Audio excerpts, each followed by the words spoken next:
हाँ जी बच्चों, welcome. Chapter है ईएमआई प्लस एसी। आईआईटी वाली ई बुक है जो आपको भेजी गई है। इसमें बेटा एक्सरसाइज 1 है और लेक्चर नंबर है 3। जो क्वेश्चन बच्चों ने पूछे हैं उनके नंबर है 46, 47, 57, 59, 60 और 63। ज़्यादातर सवाल एसी पर बेस्ड है, तो आप देखिए बहुत आसान है, एक एक करके हम इन पर चर्चा कर रहे हैं। तो सबसे पहले है क्वेश्चन नंबर 46। केयरफुल हो जाइए, ध्यान से देखिए, डायग्राम में दिखा रहा हूं, सवाल मैं पढ़ दे रहा हूं आपके लिए। डायग्राम आप देखिए। 46 है, in the circuit shown in figure neglecting source resistance the voltmeter and ammeter readings will be respectively. तो आप देखिए ये इस तरह से है, रेजिस्टेंस दिया हुआ है बच्चों 300 ओम, ये आपको दिया हुआ है एक्सएल 25 ओम, और एक्सी जो दिया हुआ है कैपेसिटर का रेजिस्टेंस ये भी 25 ओम है। और आपने एल और सी के अक्रॉस एक वोल्ट मीटर लगा रखा है जो एल और सी का कंबाइंड वोल्टेज पड़ेगा। इसका रेजिस्टेंस 25 ओम है, इसका रेजिस्टेंस भी बच्चों 25 ओम है, इस तरह से है। और ये जो आपने एसी सोर्स लगा रखा है इसकी डिटेल्स ये हैं कि ये 240 वोल्ट का है और फ्रीक्वेंसी जो है वो 50 हर्ट्ज है, ऐसा सारा दिया हुआ है। अब आपको क्या पता करना है, आपको एक तो वोल्ट मीटर की रीडिंग पता करनी है, और एक बच्चों यहाँ एमीटर लगा हुआ है, एक एमीटर की रीडिंग पता करनी है। ये रेजिस्टेंस 30 ओम है, एक बार देख लो, वही डायग्राम बना दिया है मैंने, ठीक है। अब बहुत आसान है बेटा, देखो आपको पता है ये एलसीआर सर्किट है, तो एक बार मैं समझा देता हूं, वैसे तुम्हें आता है। अगर सबसे पहले हम बताओ भाई करंट खींचें तो ये करंट होगा सभी में सेम IV। अब रेजिस्टेंस वाला जो वोल्टेज होता है वो इसी दिशा में होता है, ये ER हो गया रेजिस्टेंस वाला वोल्टेज। जो इंडक्टेंस वाला वोल्टेज होता है वो इससे 90 डिग्री आगे होता है, वो 90 डिग्री आगे हो जाएगा EL। और जो कैपेसिटेंस वाला वोल्टेज होता है वो इससे 90 डिग्री पीछे होता है, तो वो हो जाएगा EC। अब बेटा EL का फॉर्मूला तुम्हें पता है, EL होता है IVXL। तो IV तो दोनों में सेम है क्योंकि सीरीज में करंट सेम चलती है, तो IV बराबर होगा। और EC का फॉर्मूला होता है IVXC। IV सेम है, जो XL है वही XC है, यानी EL और EC बराबर होंगे और इक्वल और अपोजिट है, तो ये दोनों वोल्टेज एक दूसरे को काट देंगे। तो टोटल L और C के अक्रॉस अगर हम वोल्टेज देखें, L और C के अक्रॉस, तो ये वोल्टेज इक्वल एंड अपोजिट होगा EL माइनस EC, तो ये वोल्टेज आ जाएगा 0।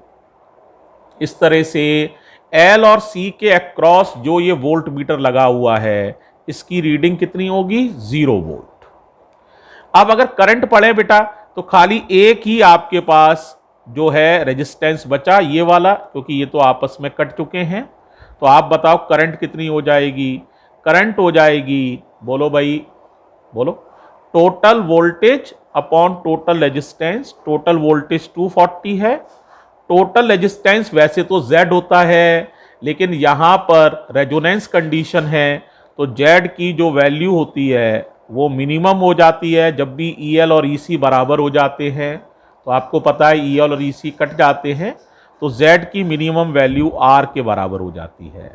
देख लेना, रेजोनेंस में पढ़ाया है, EL और EC कट जाते हैं, Z की मिनिमम वैल्यू R हो जाती है, तो Z की मिनिमम वैल्यू हो जाएगी R। तो 240 अपॉन 30 यानी करंट हो जाएगी 8 एम्पियर। इस तरह से वोल्ट मीटर की रीडिंग कितनी आएगी, 0, और एमीटर की रीडिंग आएगी 8 एम्पियर। बहुत आसान सा है, समझ में आ गया होगा। रेजोनेंस कंडीशन बहुत ध्यान से याद रखना बेटा, अगर XL और XC बराबर हो जाएं तो रेजोनेंस हो जाता है, EL और EC ऐसी स्टेज में कट जाते हैं, है ना, तो ये रेजोनेंस कंडीशन होती है। जेड की वैल्यू मिनिमम हो जाती है, आर के बराबर हो जाती है। ओमेगा की वैल्यू 1/√LC हो जाती है। फ्रीक्वेंसी जो होती है जिसे रेजोनेंट फ्रीक्वेंसी कहते हैं 1/2π√LC हो जाती है। तो ये सारे रेजोनेंस की शर्तें हैं। फाई जो होता है वो 0 हो जाता है ना। कॉस फाई जो होता है वो 1 हो जाता है पावर फैक्टर। तो ये सारी रेजोनेंस की कंडीशंस होती हैं, तो इनको आपको ध्यान भी रखना चाहिए। ठीक है, अब देखो बेटा एक सवाल और ले रहे हैं 47। तो जरा मैं पेज बदल रहा हूं। 47 जरा देखिए आप लोग कैसे करना है। आसान सा है 47, मुश्किल नहीं है। तो देखो भाई 47, बी केयरफुल। 47 मैं आपके लिए एक बार पढ़ देता हूं, ध्यान से देखिए। देखो भाई, इन the circuit shown in the figure the AC source gives A voltage of, AC source के वोल्टेज दिए हुए हैं 20 cos 2000t। तुम्हें पता है फॉर्मूला होता है V बराबर V0 cos ओमेगा t। तो आपको पता है पीक वैल्यू ऑफ वोल्टेज पता चल गए हैं। Peak value of voltage 20 volt है। अगर RMS वैल्यू निकालना चाहो आप, RMS वैल्यू तो निकाल सकते हो। ये होता है V0/√2। तो 20 में √2 का डिवाइड करके RMS वैल्यू आप निकाल सकते हैं 10√2 वोल्ट आ जाएगी। अगर जरूरत पड़े तो निकाल सकते हो। ठीक है, अब ओमेगा की वैल्यू यहां से क्लियरली दिख रही है, ओमेगा की वैल्यू 2000 है। राइट, ऐसा दिया हुआ है। अब देखो बेटे सबसे पहले ये चेक कर लेते हैं रेजोनेंस तो नहीं हो रहा है। ओमेगा की वैल्यू वैसे अगर 1/√LC के बराबर हो जाए तो रेजोनेंस हो जाता है। एल और सी तुम्हें दिए हुए हैं। एल कितना दिया हुआ है, देखो जरा, इंडक्टेंस दिया हुआ है बेटे हमें 5 मिली हेनरी। तो 5 × 10⁻³ हेनरी। और कैपेसिटेंस दिया है 50 माइक्रोफैरड है बेटा, है ना। तो 50 माइक्रो फिर समझते हो 10⁻⁻⁶। अब जरा बताओ कितना हो गया, बोलो भाई। ये हो गया आपका 1/5 × 5, ये 0 से 1 कम कर लेंगे पावर, तो 5 × 5, 10 की पावर रह गई 8 ऊपर गई, तो ये हो जाएंगी 10 की पावर +8 का अंडर रूट लोगे तो 10 की पावर 4। तो ये हो जाएगा 10 × 1000, 4 पावर हो गई ये, अपॉन 5, 5 से ये 2 बार घट जाएगा, यानी 2000 हर्ट्ज। ऐसा ही है ओमेगा। इससे साफ साबित हो गया कि ये क्या हो रहा है, रेजोनेंस। तो इसका मतलब सवाल एक बार से फिर से रेजोनेंस कंडीशन से प्रेरित है। तो हमें पता चल गया रेजोनेंस हो रहा है बेटा, क्योंकि ओमेगा की वैल्यू 1/√LC के बराबर आ रही है। ठीक है, तो रेजोनेंस हो रहा है। अब हमसे पूछा ये गया है रेजोनेंस कंडीशन में हमें करंट बतानी है। तो करंट देखो कितनी हो जाएगी, आप खुद बताओ। Total EMF upon total resistance. तो टोटल EMF यानी VRMS अपॉन टोटल रेजिस्टेंस, तो टोटल रेजिस्टेंस। तो VRMS हम निकाल चुके हैं, 10√2 था। और टोटल रेजिस्टेंस केयरफुली देखो, एक तो 6 ओम का रेजिस्टेंस है और एक 4 ओम का रेजिस्टेंस है। देख लो, 2 रेजिस्टेंस लिखे हुए हैं, 6 ओम और 4 ओम।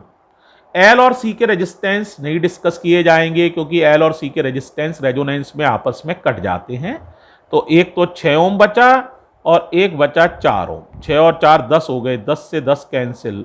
तो करंट आ जाएगी √2 यानी 1.414 एम्पियर, लगभग 1.4 एम्पियर समझ लो। तो ये तो हो गई करंट की रीडिंग।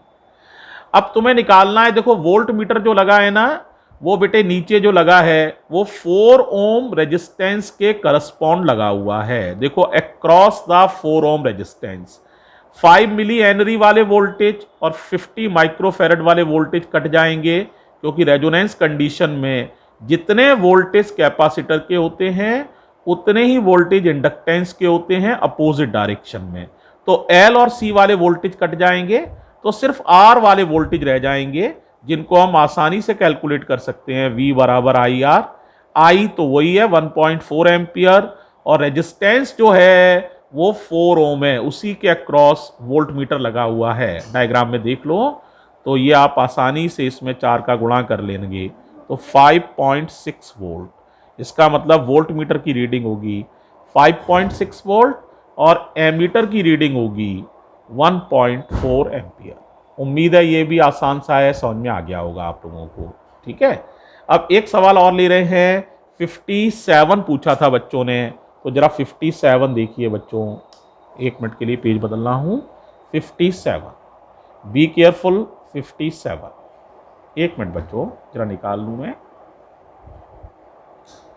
57 पूछ रहा है L C and R represents inductance, capacitance and resistance, the combination which has the dimensions of frequency is.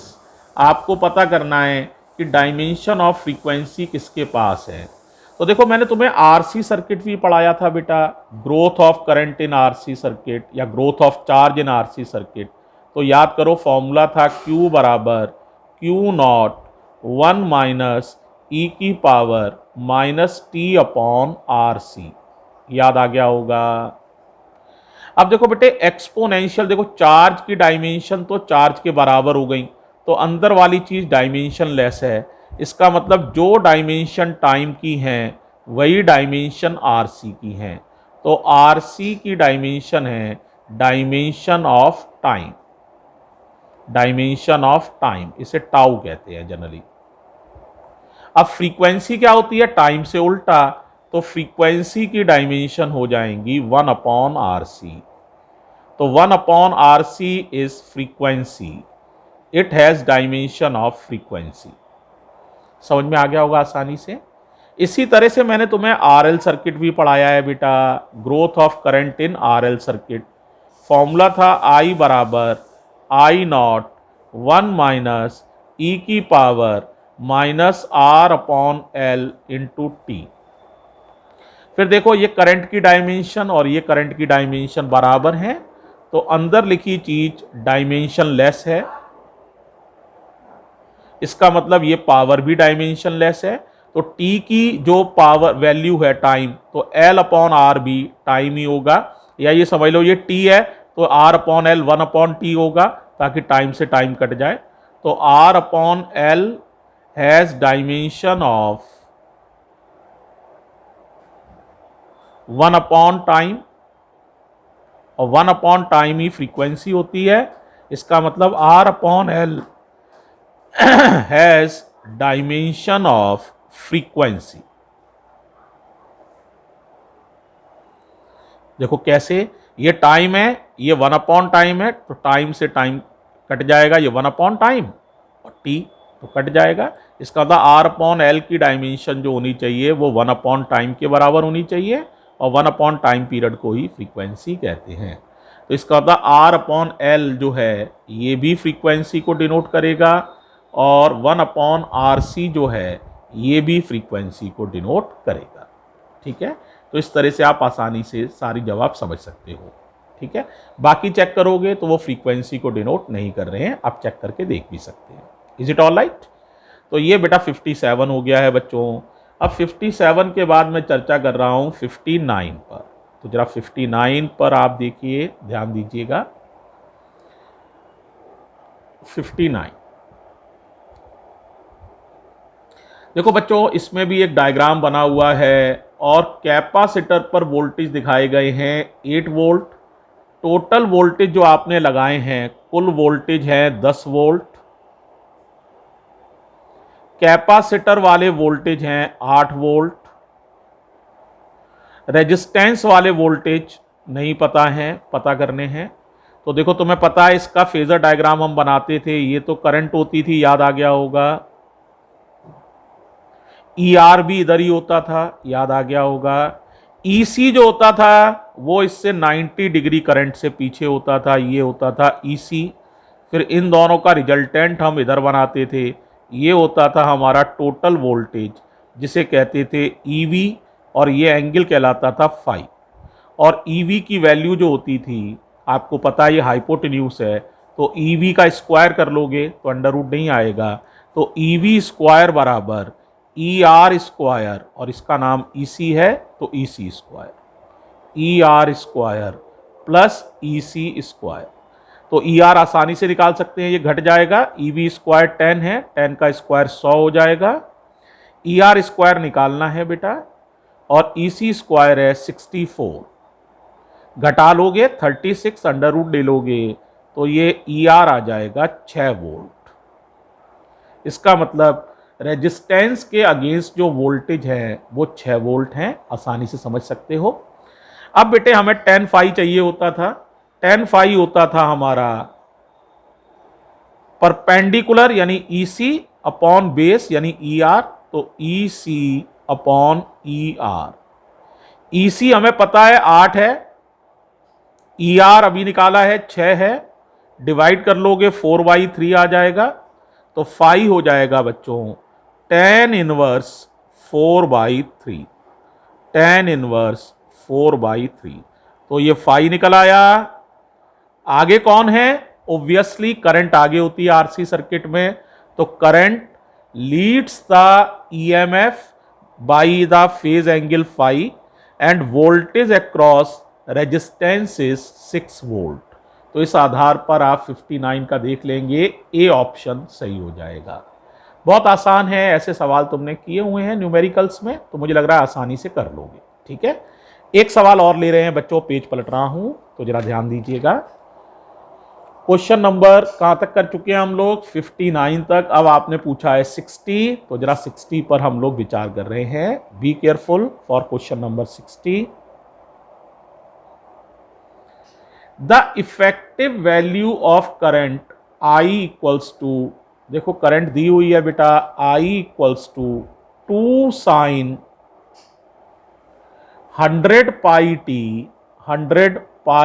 T plus 2 sine 100 pi t plus 30 degree, 100 pi t plus 30, ऐसा लिखा हुआ है सवाल में। आपको रिजल्टेंट करंट बतानी है। तो देखो बेटे यहां पर आप देखो करंट यहां पर निकालोगे तो ये आई नॉट है, तो यहां से आई आर एम एस निकालोगे, first I R M S, तो वो हो जाएगा 2 में √2 का डिवाइड करना पड़ता है, आई बराबर I not sine omega T होता है, तो आप डिवाइड करेंगे तो √2 एम्पियर आ जाएगी पहली करंट। दूसरी करंट भी 2 है, ये आई नॉट है, तो 2 में √2 का डिवाइड कर लेना भाई, ये भी √2 एम्पियर आ जाएगी। अब देखो दोनों के बीच में फेज डिफरेंस कितना है, ये 100 पाई टी है, ये 100 पाई टी में 30 और जुड़ा हुआ है, तो फेज डिफरेंस जो है दोनों के बीच में वो है 30 डिग्री का। देख पा रहे हो, ये करंट 30 डिग्री आगे है, तो दोनों के बीच में अंतर 30 डिग्री का है। अब बेटे बिल्कुल इनको वेक्टर्स की तरह हम ट्रीट करते हैं, हालांकि ये वेक्टर नहीं होते हैं, लेकिन एंगल की वजह से इनका रिजल्टेंट हम वेक्टर की तरह निकालते हैं। तो कुल करंट कितनी हो जाएगी? तुमने वेक्टर में फॉर्मूला पढ़ा हुआ है, अंडर रूट रिजल्टेंट का under root A square plus B square plus 2ab cos theta. इसी तरह यहां करोगे under root A square plus B square plus 2ab cos theta या कॉस फाई। करो भाई अंडर रूट I1 स्क्वायर, तो ये हो जाएगा 2, इसका स्क्वायर करोगे फिर 2 प्लस 2, I1 की वैल्यू √2, I2 की वैल्यू भी √2, कॉस 30 की वैल्यू होती है अंडर रूट 3/2, 2 से 2 कट जाएगा, तो ये हो जाएगा 4 प्लस 2√3, 4 प्लस 2√3। अगर 2 कॉमन भी ले लें इसमें से, तो 2 अंदर बाहर चाहे तो हम ले सकते हैं √2, तो रह जाएगा 2 प्लस √3, कुछ ऐसा आंसर आएगा। लेकिन अगर आप ऑप्शन देखेंगे बेटा, तो इनमें से कोई भी ऑप्शन इससे मैच नहीं कर रहा है। ठीक है, अगर यहां 4 होता ना तो बी वाला कर जाता, 4 का अंडर रूट यहां बाद 2 आ जाता, लेकिन 4 वाला भी जो है 4 तो है नहीं, यहाँ 2 है, तो बी वाला भी मैच नहीं कर रहा है, सी भी मैच नहीं कर रहा है, तो इसका मतलब सही आंसर हो जाएगा नन, यानी कि कोई भी आंसर मैचिंग में नहीं है। टोटल करंट जो है वो इतनी होनी चाहिए, लेकिन ऐसा किसी ऑप्शन में नहीं है, तो हम मान लेंगे नन। क्या आपको क्लियर हो गया है? ये आसान सा है, तो ये आप कर पाएंगे। एक सवाल और ले रहे हैं हम इसके बाद 63। तो जरा देखिए 63 है, देखो एक लूप सा बना हुआ है, तो इसको हम जरा डिस्कस कर रहे हैं। पेज बदल लेता हूं क्योंकि डायग्राम लो बना लें थोड़ा सा, 1 मिनट के लिए बच्चों, पेज बदलना हो। 63 देखो कुछ इस तरह से सवाल में बना हुआ है, ध्यान दीजिएगा। एक वायर ये है ए बी और एक वायर ये है सी डी, और बच्चों ये कनेक्टेड ऐसे करके है, और ये वाली जो है इस तरह से है। लिखा हुआ है यहाँ ए, यहाँ लिखा है बी, यहाँ लिखा है सी, यहाँ लिखा है डी। और बेटे जो इसमें मैग्नेटिक फील्ड है ना, वो दिया हुआ है वर्टिकली डाउनवर्ड्स, पूरे में है मैग्नेटिक फील्ड, मैंने एक जगह बना दिया है, वर्टिकली डाउनवर्ड्स है। और एक और इम्पॉर्टेंट बात है, ये मैग्नेटिक फील्ड इंक्रीजिंग है। इंक्रीजिंग माने समय के साथ एक कांस्टेंट रेट से ये बढ़ रहा है, ऐसा दिया गया है। देखो एक बार मैं सवाल पढ़ देता हूं, तो मैं ऐसी स्थिति में इंड्यूस करंट की डायरेक्शन निकालनी है, इस लूप में कैसे इंड्यूस करंट बहेगी। ठीक है, तो जरा देख लो, एक बार मैं पढ़ देता हूं बेटा सवाल को। एक conducting wire frame is placed in magnetic field which is directed into the paper. देख रहे हो, इनटू द पेपर है।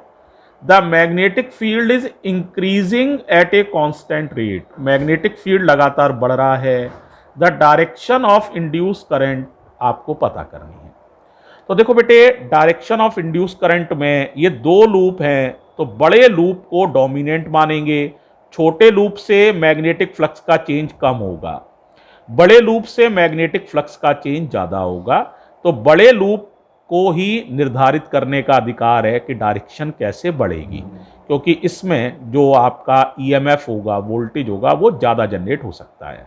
तो जरा देखते हैं, नीचे की तरफ बढ़ रहा है, तो आपको पता है नीचे बढ़ रहा है, तो लूप नीचे बढ़ने वाले फ्लक्स का विरोध करेगा। तो बताओ करंट कैसे चलाएगा? कैसे चलाएगा? आपको अपनी फिंगर्स को कर्ल करना है और डाइपोल मूवमेंट ऊपर की तरफ रखना है। बताओ मैं ऊपर रखने की अंगूठा क्यों सलाह दे रहा हूं? क्योंकि नीचे की तरफ फ्लक्स बढ़ रहा है, तो उसका विरोध कैसे करोगे कि हमें इस तरह करंट चलानी है कि इसमें मैग्नेटिक फील्ड ऊपर की तरफ पैदा हो। मैग्नेटिक फील्ड ऊपर की तरफ पैदा हो यानी डाइपोल मूवमेंट ऊपर की तरफ पैदा हो। इसके लिए हम राइट हैंड, ये आपका रूल लगा रहे हैं राइट हैंड से। तो हम क्या करेंगे, अंगूठा ऊपर की तरफ, क्योंकि डाइपोल मूवमेंट ऊपर चाहिए, मैग्नेटिक फील्ड ऊपर चाहिए, नीचे बढ़ रहा है, इसका विरोध करने के लिए ऊपर की तरफ। तो देखो इसमें अगर हम देखेंगे तो करंट कैसे जाएगी, आप देखिए जरा कैसे जाएगी भाई। देखो इस तरह से करंट जाएगी, एंटी क्लॉकवाइज करंट चलेगी। कैसे करंट चलेगी बच्चों? Anti clockwise. तो एंटी क्लॉकवाइज करंट हमें चलानी पड़ेगी। कैसे करंट चलाओगे बच्चों? Anti clockwise. ठीक है, तो चलाओ जरा एंटी क्लॉकवाइज, ऊपर की तरफ अंगूठा रखना है, एंटी क्लॉकवाइज। तो यहां से करंट एंटी क्लॉकवाइज ऐसे चलेगी, ये करंट यहां आएगी, यहां से ऐसे आ जाएगी, ये वायर ऐसे करके करंट को यहां ले आएगी। ठीक है, ये दोनों टच नहीं हो रही हैं वायर, ये वायर अलग है, ये अलग है। जब ये ऐसे उठान दिखा दे ना, इसका मतलब ये वाली तार और ये वाली तार टच नहीं कर रही हैं, अलग अलग हैं। ये तार अलग है, ये वाली तार अलग है। ठीक है, ये ध्यान रखना है, ये वायर अलग है, ये वायर अलग है।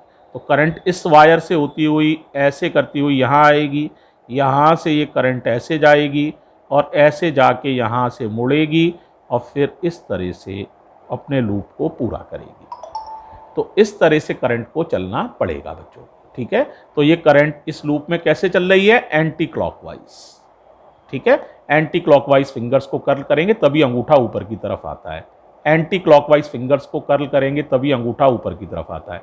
क्लॉकवाइज कर्ल करोगे तो अंगूठा नीचे की तरफ आएगा, अंगूठा ऊपर रखना है। ठीक है, तो इस वजह से एंटी क्लॉकवाइज करंट चलेगी। तो बताओ करंट किधर चल रही है, इस आर्म में देखोगे तो D2C चल रही है और इस आर्म में देखोगे तो B2A चल रही है।